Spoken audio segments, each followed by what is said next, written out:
Alô, amigos e amigas do programa Cidadania. Hoje o nosso tema em debate é literatura na infância.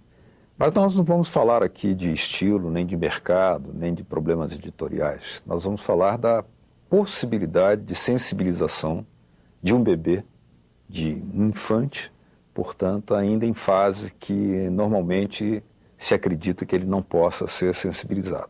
O poder das palavras, a musicalidade das palavras, a sensibilidade transmitida pela literatura, pela mãe, a um bebê. E quem vai nos falar sobre isso é uma escritora que já está nessa estrada há muito tempo, tem vários prêmios sobre isso, que é também jornalista, nossa colega, que é a Alessandra Roscoe, a quem agradeço pela presença aqui conosco. Muito obrigado. Eu que agradeço a oportunidade de falar. Vem cá, como é isso de sensibilizar um bebê com a literatura? Você tem uma experiência sua para isso? Completamente pessoal, né? Não tenho nenhum estudo teórico, né? Sei que existem muitos.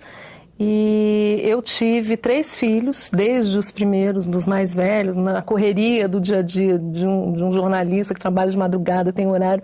Eu sempre tive esse momento da história e 2 deles, né, viraram parceiros na literatura. Me deram argumentos, escreveram junto à história, ilustraram e sempre li com eles. Mas eu engravidei de um bebê temporão, né, eu não esperava um 3º filho, e já à beira dos 40... eu me vi grávida e já envolvida, já com livros publicados, né? E sempre gostei muito de ler, gostei muito de contar a história. E eu lia para a barriga. Então, assim, eu digo que é antes até do bebê nascer, né? Então, antes de nascer. A minha relação com a Luísa, que foi minha 3ª filha, foi dessa forma. Eu lia em voz alta. E era aquele momento meu e dela. Então, aí me perguntam, mas você lia o quê? Você lia fábulas? Você lia... Não, eu lia os livros que eu estava lendo. Então, eu li O Velho Mar, eu li coisas que eu estava relendo, né? Li Guimarães Rosa. E sempre me preocupando em ter aquele momento, né? Que era meu, no meio dos 2 outros filhos querendo atenção, mas aquele momento era meu e dela. E Luísa nasceu, eu continuei lendo, os irmãos leram, quando a barriga cresceu, eles disputavam para ver quem ia contar a história da barriga. Então tiravam no paro ímpar, hoje é meu dia, hoje eu vou contar, não, hoje eu vou ler.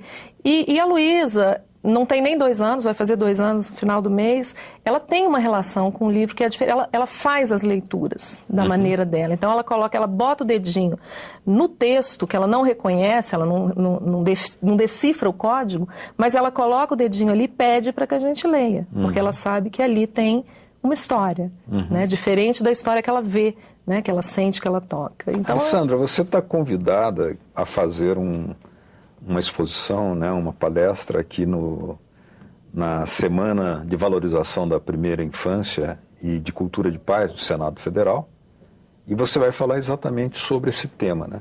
Evidentemente, as pessoas podem lhe perguntar sobre métodos mais além da experiência que você tem também. Você tem uma vastíssima produção, né, incluindo essa parceria, mas por onde você começaria para fazer que é praticamente uma defesa de uma tese que você está, né, defendendo? Eu parto até assim, eu uso o termo aletramento literário, que é diferente do letramento. Né? O aletramento foi uma parábola mesmo, né? Uma analogia com o termo do aleitamento, que assim, a mãe que amamenta, ela se doa, né? E ela oferece alimento. E é uma relação de carinho, uma relação de ternura muito forte. E o aletramento precisa ser dessa forma também. Então eu imagino que a leitura para bebê tem que ser uma leitura compartilhada, tem que ter um momento, assim, o pai, a mãe. A grande vantagem do aletramento literário é que ele não precisa ser só materno, né? No caso, a mãe que amamenta não pode contar com o pai, com o avô, com a avó, é só ela, né? E ela oferece o alimento.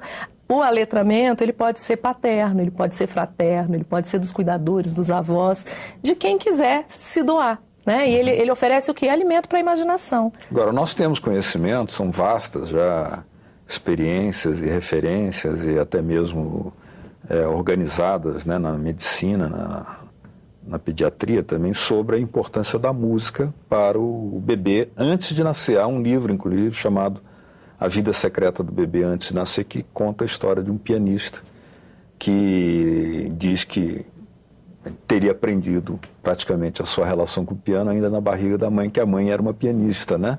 No caso, o paralelo que você faz para a literatura Por onde é que nós começaríamos para desvendar os mistérios? Eu acho que muito isso. Qual é a primeira leitura que o bebê faz do mundo da vida? É a voz, é o som.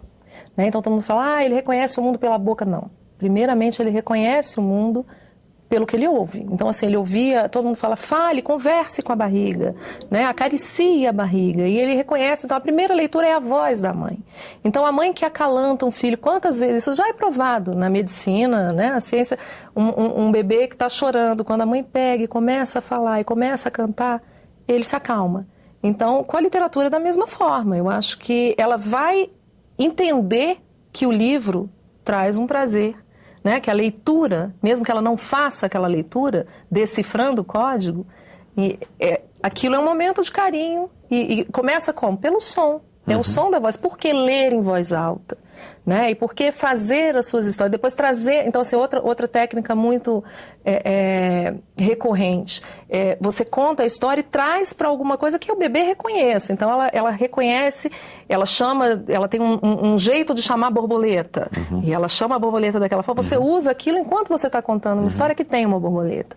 Né? Então, você vai reconhecendo o que ela já percebe e interagindo. É uma troca.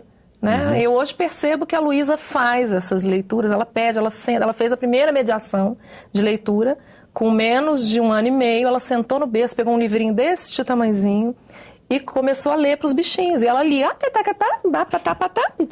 na linguagem dela, e ela fez uma mediação de leitura. Essa experiência que você compartilhou através do seu blog, né? Até pediria a nossa técnica que pudesse colocar, por gentileza, o blog da Alessandra no ar, com pessoas também que têm outras experiências e até mesmo crianças que atenderam a sua convocatória, digamos assim, né?